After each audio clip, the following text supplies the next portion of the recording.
Comment se planifier pour réussir sa vie. Pour réussir sa vie, pas la vie. Attention. La vie, réussir la vie, c'est en général la vie que les autres attendent de vous. Papa, maman, fais ton école coranique, pars à l'école, réussis tes diplômes, essaie de bosser pour Banque mondiale, l'ONU, des choses comme ça. Ça, c'est la vie. Mais réussir sa vie, ça, c'est autre chose. Ça, ce sont vos rêves, ceux que vous avez à l'interne, ceux qui vous brûlent. Je vous donne une petite anecdote simple. J'ai fait des études de droit. 4 années et demie. Je me suis ennuyé à mourir. Pourtant, c'était en France. C'est le rêve de beaucoup de personnes ici, d'aller en France, d'étudier autre chose. Moi, j'avais tout. J'ai bien étudié, mais je n'aimais pas. Alors, j'ai dit, je change. Après 4 années et demie, je change. J'arrive aux États-Unis, bon gré, mal gré, parce que pour obtenir ce visa américain, là, c'était l'horreur sur terre, parce qu'il fallait que je l'obtienne d'ici. Et d'ici, on était traité comme du bétail quand même, dans les ambassades. Alors, j'ai été refusé 8 fois. 8 fois, j'ai tenté à l'ambassade des États-Unis d'Amérique, c'était en ville ici, on m'a rejeté comme un malpropre. Et la dame même, je crois qu'elle s'appelle Charlotte, elle m'a dit, go back to Paris. 8 fois. Est-ce que vous savez c'est quoi 8 fois? Qui est-ce qui a déjà tenté une seule fois dans une ambassade? Qui est-ce qui a déjà tenté 2 fois dans la même ambassade? Qui est-ce qui a déjà tenté 3 fois dans la même ambassade? Waouh! 4 fois. Qui a tenté 4 fois le visa dans n'importe quelle ambassade? Même l'ambassade du Yémen ou d'Afghanistan. Qui? Qui a tenté 5 fois? 6 fois? Je vois plus personne. 7 fois? 8 fois? 9 fois? J'ai eu mon visa à la 9e fois.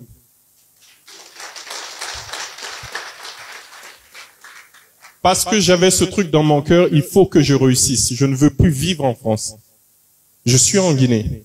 Je voulais continuer, travailler ici et tout, mais on me dit non, vas-y encore, accumule des diplômes, tu n'as que 24 ans, accumule encore. 9 fois j'ai tenté et à chaque fois il fallait payer, remplir les papiers, envoyer les papiers de l'université de l'autre côté. C'était la galère la plus totale. 9 fois, la 9e fois j'ai réussi. Vous croyez que c'était la planification? Oui ou non? Planification, oui ou non? Il y a une partie. Lorsqu'on vit, il y a 2 choses.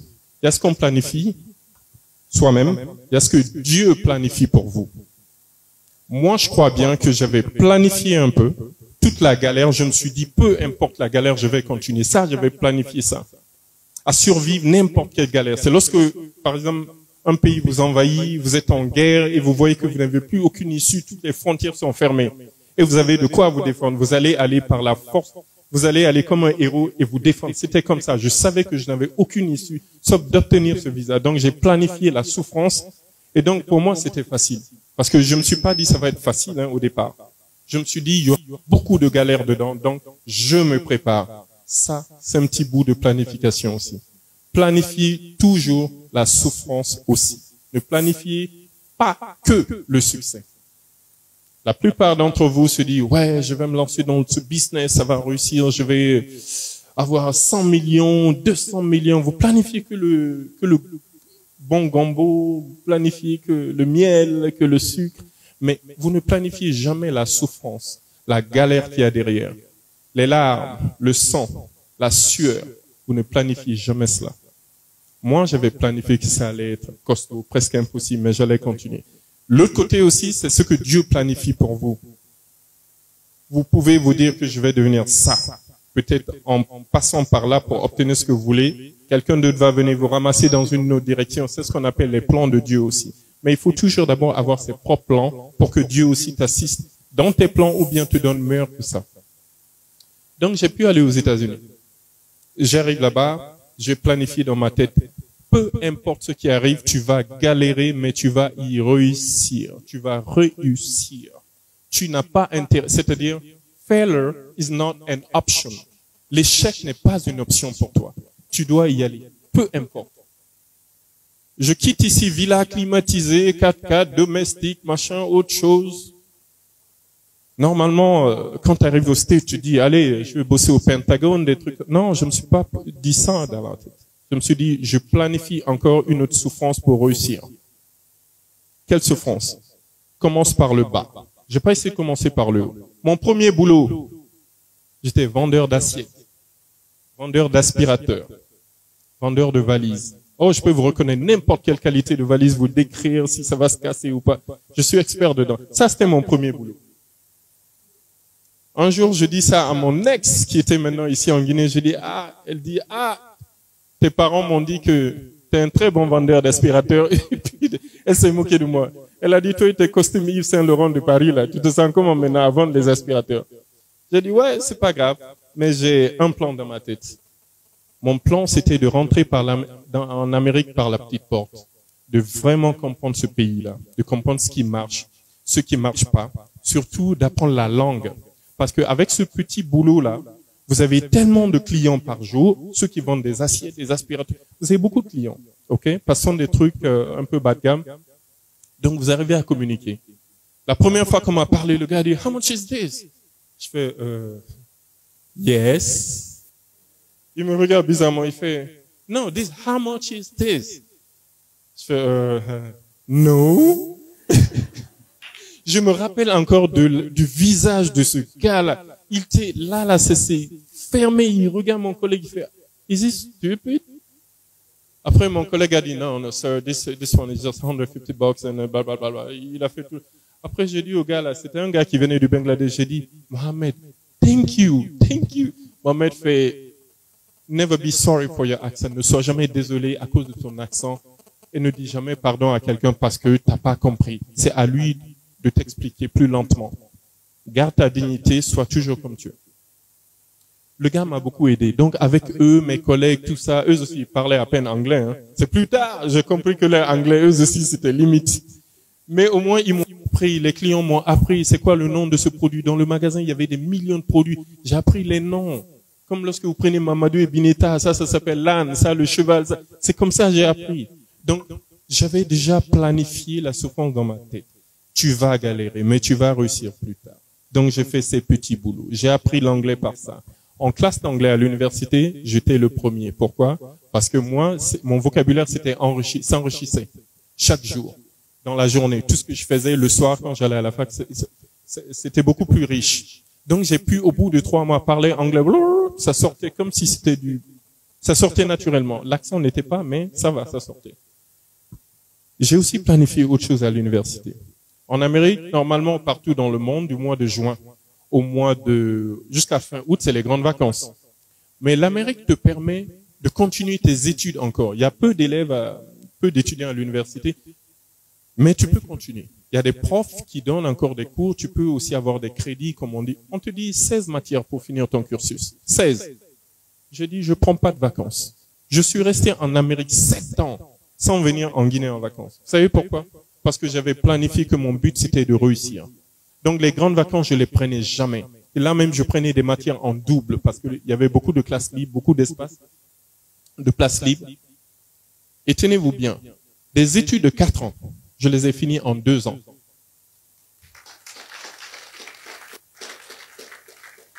Dans l'université, il y avait à peu près, je crois, entre peut-être 10 000, 30 000 étudiants. C'est l'université du Maryland. Croyez-moi, j'ai fini parmi les top, peut-être les 10 premiers de toute l'université avec la mention magna cum laude. Je vous explique. C'est quoi magna cum laude?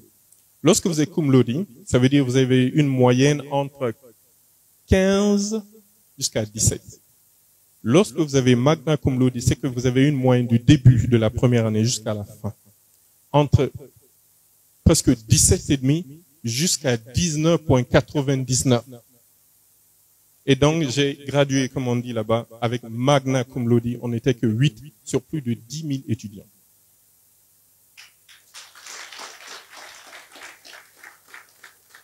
C'était de la planification. Il y a la part de Dieu, mais Dieu ne t'aide que lorsque tu t'aides toi-même. Il y avait de la planification dedans. Je me suis pris au sérieux. Je me suis dit, je vais faire ces petits boulots pour bien comprendre l'anglais. Après, j'ai passé par là. Même les matières que je prenais au début jusqu'à la fin, j'ai vraiment planifié. J'ai pris les matières les plus simples au départ, comme par exemple l'informatique. Parce que là, il fallait pas que je parle, quoi. Il fallait simplement que je sois technique. Après, les matières où tu parles moyennement. Après, les matières où tu parles beaucoup. Après, les matières où il y avait les dissertations. Donc, j'ai planifié petit à petit. Ça m'a permis d'arriver dans un pays ne parlant pas cette langue, de conquérir ce pays, de me hisser sur plus de 10 000 étudiants, parce que c'était large. Là-bas, lorsque c'est une graduation, je peux vous dire, c'est immense. On utilise les terrains, par exemple, de basketball, comme lorsque vous voyez les championnats NBA, c'est ce qu'on utilise. Et tout est plein à craquer. Tout est plein. Chacun n'a que 2 membres de la famille pour venir sur les gradés, mais tout est plein. Parmi eux, il y avait que 8 qui avaient eu magna cum laude. Une seule personne a eu summa cum laude. Cela veut dire que tu as eu 20 sur 20 du début de la première année jusqu'à la 4e année. Lorsqu'elle a eu, croyez-moi, j'ai eu des réprimandes. Vous avez de qui? Ma chère maman qui était assise. Je suis venu, j'étais content, ouais. Moi, j'ai dansé. Dès qu'on m'a donné, j'étais le seul. Vous connaissez l'Africain. J'ai dansé de la scène jusqu'à arriver. Elle m'a dit, quitte là, ouais. L'autre a eu summa cum laude. J'ai dit, un instant. Ça aussi, c'est la planification. J'ai toujours planifié à 16h30 d'aller prendre mes enfants à l'école. Toujours tout planifié. Parce que, if you fail to plan, you plan to fail. Vous avez déjà entendu ça? If you fail to plan, you plan to fail. Si vous échouez dans votre planification, vous planifiez d'échouer, en fait. Voilà. Donc, mes études, j'ai pu les continuer comme ça. J'ai pu les terminer comme ça, très bien. Mais là, j'aurais pu m'arrêter aussi, aller dans le monde du travail. Et ce qui m'arrive après, c'était une catastrophe, parce que maintenant, j'ai mon diplôme, je suis très bien, machin. Mais comment obtenir du boulot? C'est un pays que je connais pas. Fait que 2 ans, au lieu de 4 ans, moi, en 2 ans, j'ai déjà fini. Comment faire? Là aussi, il faut planifier. Alors, pour planifier, qu'est-ce qu'il faut faire? C'est le mois de juillet, là, je viens d'avoir là, ma chère mère est venue pour ça, et maintenant, elle me voit chaque matin me réveiller et aller faire ce petit boulot-là de vendeur d'assiettes, d'aspirateurs. Comment faire? C'était la honte maintenant pour moi. Je suis vendeur d'aspirateurs alors que j'ai un grand diplôme bien pompeux. Là, maintenant, j'ai commencé à me sentir petit, quoi. Ou bien plutôt plus grand que le boulot que j'avais. Un jour, je regarde un de mes amis, David Iwa, c'était un Nigérian métis. On se regarde, on s'est dit, non, man, this job is no good for us now. Let's go outside. On a dit, ce job-là, c'est trop petit pour nous. On est africains, on est trop ambitieux. Allons dehors. On est sorti, chacun de nous a imprimé 25 CV. Lui, 25 CV. s'est donné rendez-vous un mercredi. On a dit, on va taper tout Washington DC, d'est en ouest. Ça, je vous dis, par exemple, c'est comme prendre de l'hôtel Noum jusqu'à Sékou Touréa. Pas un bureau, on a raté. On a déposé dans chacun des bureaux jusqu'à ce qu'on n'avait même plus de CV. Et lorsqu'on n'avait plus de CV, on parlait encore de nous. On a tapé tout ça. Ça, c'était la planification. Au bout d'une semaine, je reçois un coup de fil, une banque, Bank of America, c'est la grande banque la plus large aux États-Unis, m'appelle, ils sont intéressés, ça roule pour moi, je vais, ma veste et mon pantalon ne se ressemblaient même plus, mon Yves Saint Laurent et mon, c'était même délavé parce que le boulot de vendeur d'aspirateur, t'as même pas le prix même le prix de ton essence, c'est à peine. Donc je m'étais vraiment là appauvri, mais au moins ce boulot-là, on m'a pris par hasard, je dirais, parce que moi je suis parti rien que pour être caissier. On regarde mon CV, on dit vous avez fait la France, vous avez fait le droit, vous avez fini vos études en temps record et vous parlez français, anglais et espagnol. On dit on a besoin de vous. Je dis ah bon? Le gars me dit ou bien vous voulez pas? Je dis non, prenez-moi. On me met dans un job, je connais rien. Moi les finances même c'était pas trop mon truc, je connaissais rien. Et là quoi faire? C'est un job très huppé où j'ai un bureau, où j'ai un portefeuille de clients. Les Américains maintenant arrivent, ils me respectent. Waouh! Mon costard, fallait très vite que j'achète des costumes moins chers, quoi, vite fait pour. Fallait que je planifie là. Fallait que je sois up to the game, comme on dit. Fallait que je me mette au niveau. C'est ça, on dit up to the game, ok? Soit je le faisais, soit on me virait, je me retrouvais encore vendeur d'aspirateurs, vendeur d'autres choses. Donc j'ai dit, il faut que je planifie ça. Qu'est-ce qu'il faut faire? J'ai pris papier, j'ai pris stylo, j'ai commencé à planifier. Ma tenue vestimentaire, je dois toujours être parfait, nickel. Tellement nickel que les gens me respecteraient rien que pour ça. Coupe de cheveux bien taillée, laisser un peu de barbe, parce que j'ai la barbe un peu trop jeune. En plus, en ce temps, c'était encore pire. Et l'Américain, quand il arrive, il veut voir un monsieur assez adulte et tout. Parce que sinon, il va dire, ah, lui, là, c'est un brouteux ivoirien ou bien nigérian, il va me piquer mes thunes. Donc, il fallait que je prenne cette apparence. J'ai volé l'apparence. J'ai appris, j'ai fait plein de bêtises à la banque, mais j'ai toujours mesuré mes bêtises jusqu'à ce que j'ai appris. La banque, là où j'étais, cette branche, on m'a fait déménager de branche en branche parce que, en gros, j'étais nul. Je ne connaissais pas le métier, mais il fallait que je me débrouille. Bon, c'est comme un peu certains ministres là qui sont nommés en ce moment, quoi. Vous comprenez, hein? Ils sont au poste, mais c'est comme l'école primaire, quoi. Ils savent rien. 1 plus 1, ils disent 11. Voilà, ben moi aussi c'était pareil. 1 plus 1 et 1, je disais c'était 11. C'est pas 2. Donc là aussi, il faut planifier, c'est ça la force de l'improvisation. J'espère que vous commencez à comprendre un peu l'improvisation. La vie te balance des choses dans le visage, la vie te met devant des faits, tu dois savoir improviser. Les plus grands empereurs, les plus grands rois sur cette planète qui a existé, très souvent sont devenus rois par accident ou par concours de circonstances. Savoir improviser, c'est ça le meilleur planning. Le meilleur planning, ça vient en fait de l'improvisation. Un exemple frappant, tout de suite, on m'a donné mon thème. Je me suis dit, moi, on me donne mon thème en 2-3 secondes, j'improvise là-dessus, et je sors mon storytelling adapté à ça, et je dis, et tout ce que je vous dis, c'est la réalité, ça m'est arrivé. Donc, dans le banking, je me suis débrouillé dans la banque jusqu'à ce que j'ai appris les bêtises, je corrigeais mes bêtises, j'ai pris un mentor, on m'aide. Donc, on me jetait de branche en branche parce que se disait, lui, il est nul. Jusqu'à ce qu'un jour, comme je vous dis, c'est Dieu aussi, on me jette dans une branche qui était la dernière branche sur 89 branches de banque dans la région Washington, D.C., Virginie et puis Maryland. On me jette dans cette branche qui était nulle, parce qu'en fait, nul, on me jette. Mais l'erreur qu'ils ont faite, c'est que dans cette branche, ils ont amené un Africain, Patrick Modeba, qui était centrafricain, qui parlait français, jeune un peu comme moi aussi. On l'a amené là-bas. Lui aussi un sapeur. Lui aussi voulait se prouver. Et l'erreur qu'ils ont fait, c'est que en fait, la communauté qui habitait autour de cette branche, c'était des Ivoiriens, des Sénégalais, des Guinéens. Il y a plein de Guinéens, des Béninois, des francophones, mais qui venaient pas dans la branche parce qu'ils savaient pas parler anglais. Maintenant, ils arrivent, disent, hey, excuse me, where are you from? Je fais Guinée. Et vous parlez français? Je fais ouais. Il dit, hey, c'est fini. On a tué le coin. On a massacré ce coin-là. Je vous dis, sur Allah qui m'a créé de numéro 89, on est devenu number 1 sur la région Washington DC, Virginie, Maryland. 2005, on a massacré ce coin-là. Ah, fallait me voir dans les réunions. Hein. J'étais assis toujours avec la main comme ça. Quand on disait, oui, prenez exemple sur la branche au White Oak à Silver Spring, comme Muntega Keita qui est assis là, je faisais, ouais. Et moi, le tocard qui était là, maintenant, et je vous jure, l'une des managers, la dernière, à me jeter dans cette branche parce qu'elle voulait pas de moi. Elle m'appelle maintenant et dit, oui, on va fêter le 24 décembre dans ton ancienne branche, viens nous rendre visite, on va aller dans un resto. Donc, on va à Rockville dans un resto classe avec les gens. Elle m'a dit même de s'asseoir à côté d'elle. Maintenant, elle dit à cette troupe, ma story, quoi. Je suis venu là-bas, je savais pas grand chose, mais grâce à elle, j'ai appris beaucoup de choses. Des fois, elle dit, ma chère, tu mens. C'est Dieu qui a fait que tu m'as jeté de l'autre côté. Et de l'autre côté, maintenant, je me retrouve avec une vaste communauté d'Africains qui habitaient là-bas. C'est à Silver Spring. C'est un coin qui s'appelle White Oak. Plein d'Africains. Tu peux même appeler là-bas l'Afrique. Mais lorsque les gens ont su qu'on parlait français, maintenant, tous venaient là-bas. Il y avait des gens qui habitaient à Washington, qui venaient à Maryland pour nous voir. Il y avait des gens qui habitaient en Virginie, qui venaient à Maryland, par exemple, faire d'ici, juste que je peux dire, Kindia, par exemple. Rien que pour venir nous voir, parce que nous, on pouvait les parler leur langue.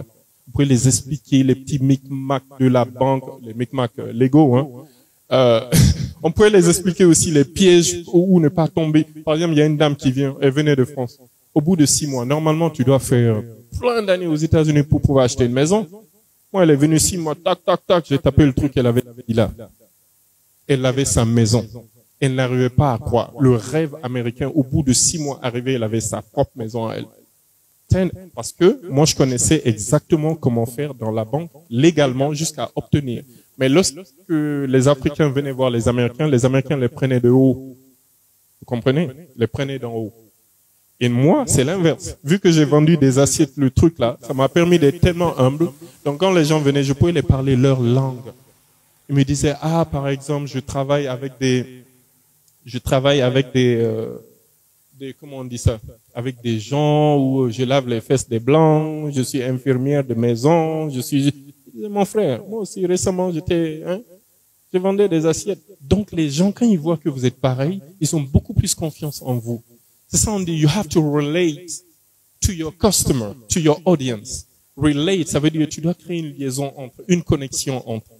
Ça fait partie de la planification. Tout ce que vous faites, ne vous concentrez pas sur le profit. Attention. Le plus gros piège des entrepreneurs, peut-être qu'ils sont là, il y a des entrepreneurs ou autres, ne vous concentrez pas sur l'argent, le profit. Concentrez-vous sur votre audience, sur vos clients. Concentrez-vous sur eux, l'impact. Un exemple bête, vous partez acheter une alvéole d'œufs.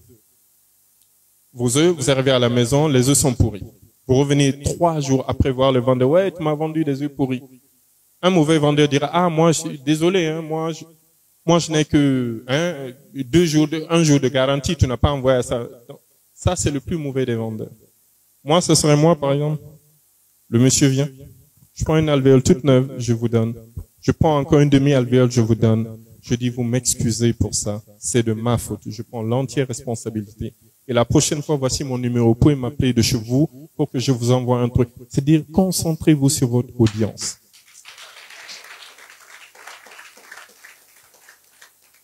Si vous vous concentrez sur votre audience vous rendra cela. C'est ce qui arrive. C'est le retour du karma, en fait. C'est le retour du karma qui doit faire que vous devez tout faire pour que l'autre soit satisfait, pour que ça vous revienne. Et là, ce qui reviendra, c'est la gentillesse, la loyauté, et l'argent pleuvra sur vous. Je vous donne un dernier exemple. J'ai eu l'occasion, je représente au fait Tulip Industries. Tulip Industries, nous manufacturons des hautes technologies utiles à nous. D'abord, en Guinée, en Afrique et dans les autres pays en développement. Les pays développés, ça m'intéresse pas. Trop de concurrence là-bas. Eh bien, non, je sais pas si cette histoire, je sais pas si je dois la raconter ou pas. Vous êtes sûr? Tulip Industries, je me suis jamais occupé de l'argent, vraiment. Jamais. Avant l'année dernière, j'ai eu je dirais, une top personnalité dans ce pays. Il n'y a pas plus top. Qui m'appelle. Qui me dit, ah, mon meilleur ami, là, veut te parler. Je dis, d'accord, passe le téléphone. Après tout, c'est top, hein, j'appelle. Je parle au monsieur qui veut me voir. On se voit, un grand businessman étranger. On se voit à l'hôtel Kaloum. Il dit, tu veux combien pour l'expansion de ton business? Je dis, 15 millions d'euros. Me permettrait d'étendre mes produits partout en Afrique, parce que j'ai déjà 24 pays dans lesquels j'ai signé des représentations. Mais pour écouler la marchandise avec Covid, c'est très difficile. Les DHL coûtent cher, UPS, tout ça, c'est très compliqué. Il me faut plus de sous, et les banques guinéennes ne sont que des banques commerciales. Elles te prêtent 1000 francs.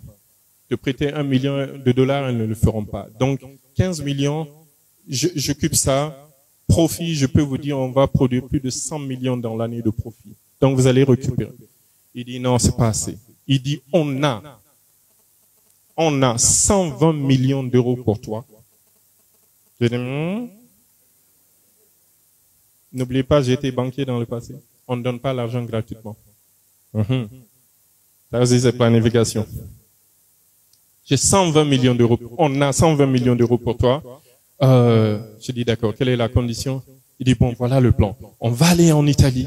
On va créer l'usine là-bas, à côté de mes autres usines, et tu vas amener tes brevets d'invention, on va multiplier là-bas, et je dis, mais attends, on pourra au moins vendre à l'Afrique moins cher, non? Parce que c'est ici. Il dit, ah non, c'est que pour le marché européen, et pour développer. Je dis, tu vois, il y a quelque chose qui me perturbe dedans. Il dit, donc on va faire ça. Il était tellement excité. On va faire ça, on va mettre l'argent, tu vas travailler avec les informaticiens de la Silicon Valley qui vont te faire de meilleurs logiciels dans tes appareils, on va les fabriquer avec de meilleurs techniciens là-bas, tout. 120 millions, on a ça pour toi. Je dis, d'accord. Je dis, qu'est-ce que je fais de Tulipe ici? Il dit, bon, tu fermes ça. Et on va faire ça en Italie.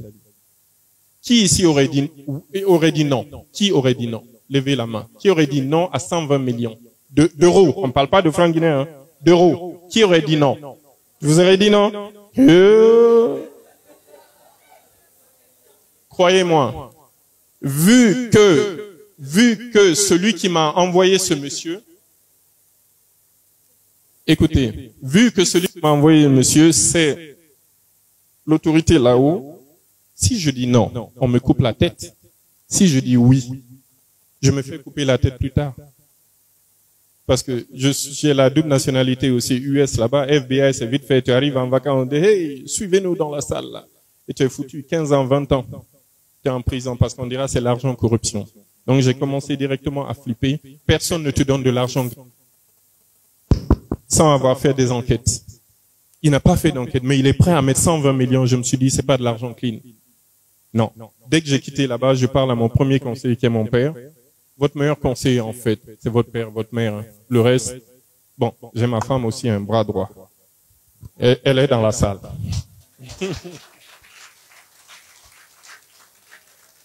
Il y a bras gauche, il y a bras droit. Voilà.